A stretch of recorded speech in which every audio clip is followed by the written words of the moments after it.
नमस्कार। प्रादेशिक समाचार के साथ मैं पूनम किरकेट्टा। पहले मुख्य समाचार।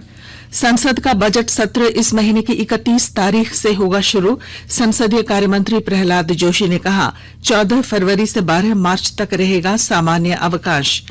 राज्य में नक्सल रोधी अभियान के तहत आज 2 नक्सलियों को पुलिस ने किया गिरफ्तार। गिरिडीह से गिरफ्तार 15 लाख का इनामी नक्सली के पहचान की होनी है पुष्टि। पश्चिमी सिंहभूम जिले के चाईबासा में हुए लैंडमाइंस ब्लास्ट में घायल 3 जवानों को आज एयरलिफ्ट कर भेजा गया दिल्ली। सभी जवान मेडिका अस्पताल में थे भर्ती। और कांग्रेस विधायक इरफान अंसारी आज नहीं पहुंचे ईडी कार्यालय। उनके वकील ने ईडी कार्यालय जाकर मेडिकल आधार पर मांगा 2 सप्ताह का समय। और अब समाचार विस्तार से। संसद का बजट सत्र इस महीने की 31 तारीख से शुरू होगा। केंद्रीय बजट 1 फरवरी को पेश किए जाने की संभावना है। बजट सत्र की शुरुआत लोकसभा और राज्यसभा की संयुक्त बैठक में राष्ट्रपति द्रौपदी मुर्मू के संबोधन से होगी। सत्र के पहले दिन दोनों सदनों में आर्थिक सर्वेक्षण भी पेश किया जाएगा। बजट सत्र इस वर्ष 6 अप्रैल तक चलेगा और 66 दिनों में 27 बैठकें होंगी। संसदीय कार्य मंत्री प्रहलाद जोशी ने कहा कि 14 फरवरी से 12 मार्च तक सामान्य अवकाश रहेगा। इस दौरान विभिन्न संबंधी संसदीय स्थायी समितियां अनुदानों की मांग की जांच और अपने मंत्रालयों तथा विभागों से संबंधित रिपोर्ट तैयार करेंगी। राज्य में नक्सल रोधी अभियान के तहत आज 2 नक्सलियों को पुलिस ने गिरफ्तार किया है। झारखंड पुलिस और एनआईए का मोस्ट वांटेड 15 लाख रुपए का इनामी नक्सली कृष्णा हांसदा को पुलिस ने गिरिडीह से गिरफ्तार किया। ये गिरफ्तारी पुलिस और सीआरपीएफ के संयुक्त छापेमारी अभियान के दौरान की गई। गिरफ्तार नक्सली के खिलाफ झारखंड और बिहार के कई थानों में मामले दर्ज हैं। तलाशी अभियान अभी जारी है। कृष्णा हांसदा भाकपा माओवादी रीजनल कमेटी मेंबर है। पिछले कई वर्षों से वह पारसनाथ के इलाके में अपने दस्ते के साथ सक्रिय था। पुलिस अधीक्षक अमित रेणु ने बताया कि गिरफ्तार नक्सली की पहचान की पुष्टि के लिए साक्ष्य जुटाए जा रहे हैं। इधर चतरा जिले में पुलिस ने झारखंड प्रस्तुति कमेटी जेपीसी के उग्रवादी बालेश्वर राम उर्फ बालेश्वर भुइयां को गिरफ्तार किया है। इसके पास से कई अन्य सामान भी बरामद किए गए हैं। उधर दुमका जिले के नक्सल प्रभावित काठीकुंड में सड़क निर्माण करा रही सिलीगुड़ी की कंपनी के ठेकेदार से भाकपा माओवादी बिहार झारखंड सीमांत जोनल कमेटी के लेटर पैड पर नक्सलियों ने 5 करोड़ रुपए से अधिक की लेवी मांगी है। पुलिस मामले की जांच कर रही है। पश्चिमी सिंहभूम जिले के चाईबासा में हुए लैंडमाइंस ब्लास्ट में घायल 3 जवानों को आज एयरलिफ्ट कर दिल्ली भेजा गया। सभी जवान मेडिका अस्पताल में भर्ती थे। मेडिका अस्पताल प्रबंधन के मुताबिक तीनों जवानों की स्थिति गंभीर थी, जिन्हें दिल्ली रेफर किया गया है। घायलों में शाहरुख खान, भरत सिंह राय और अजय लिंडा हैं। अस्पताल से भगवान बिरसा मुंडा एयरपोर्ट के बीच ग्रीन कॉरिडोर बनाकर उन्हें एयरपोर्ट पहुंचाया गया। उल्लेखनीय है कि पश्चिमी सिंहभूम के तुम्बा हाका जंगल के पास 2 दिनों पहले भाकपा माओवादियों और सुरक्षा बलों के बीच मुठभेड़ के बाद आईईडी ब्लास्ट में कोबरा बटालियन के 6 जवान घायल हो गए थे। सभी जवानों को हेलीकॉप्टर से रांची लाकर मेडिका अस्पताल में भर्ती किया गया था। घायल जवानों में अजय लिंडा, शाहरुख खान, भरत सिंह राय, मुकेश कुमार सिंह, आलोक दास और वीरपाल सिंह तोमर हैं।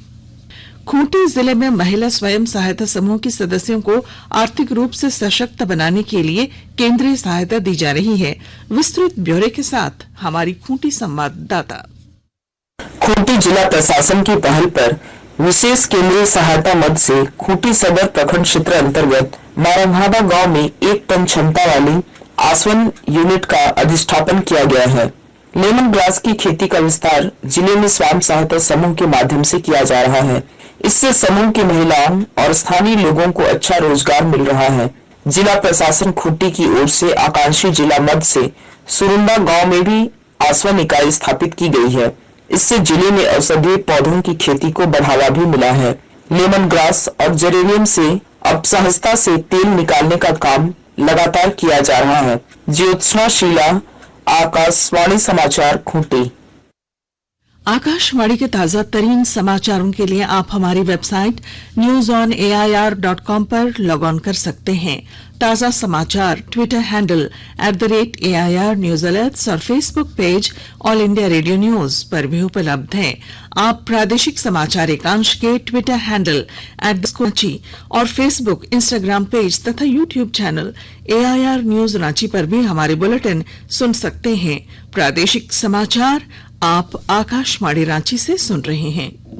केंद्र सरकार द्वारा उद्यमियों को आयात निर्यात में होने वाली परेशानियों से निजात दिलाने के लिए आज गिरिडीह नगर भवन में 2 दिवसीय कार्यशाला का आयोजन किया गया। केंद्रीय शिक्षा राज्य मंत्री अन्नपूर्णा देवी ने इस कार्यशाला का उद्घाटन करते हुए कहा कि देश की अर्थव्यवस्था में MSME का महत्वपूर्ण योगदान है। प्रधानमंत्री नरेंद्र मोदी इस सेक्टर को बढ़ावा देने के लिए कृत संकल्प हैं। उन्होंने कहा कि उद्यमी डिजिटल सेवा को अपनाकर अपने व्यवसाय को बुलंदियों तक पहुंचा सकते हैं।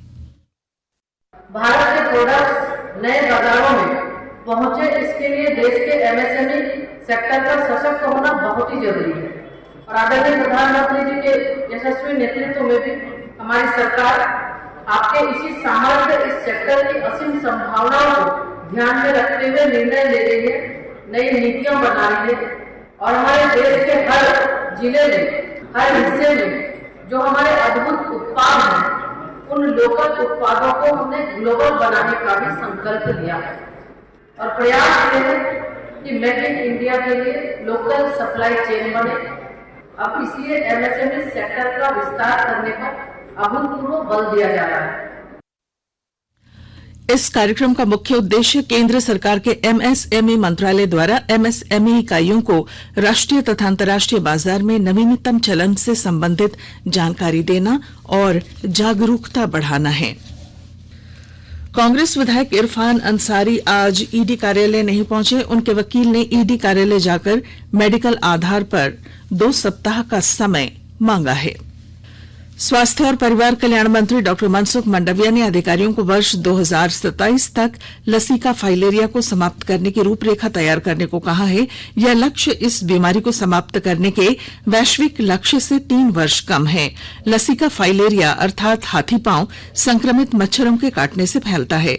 डॉक्टर मंडाविया ने नई दिल्ली में लसिका फाइलेरिया समाप्त करने की भारत की रूपरेखा पर आज राष्ट्रीय संगोष्ठी का उद्घाटन करते हुए ये बात कही।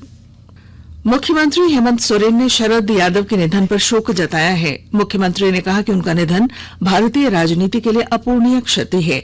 समाजवाद और सामाजिक न्याय के पुरोधा शरद यादव हमेशा गरीब, वंचित और शोषित समाज के हक अधिकारों की आवाज बने।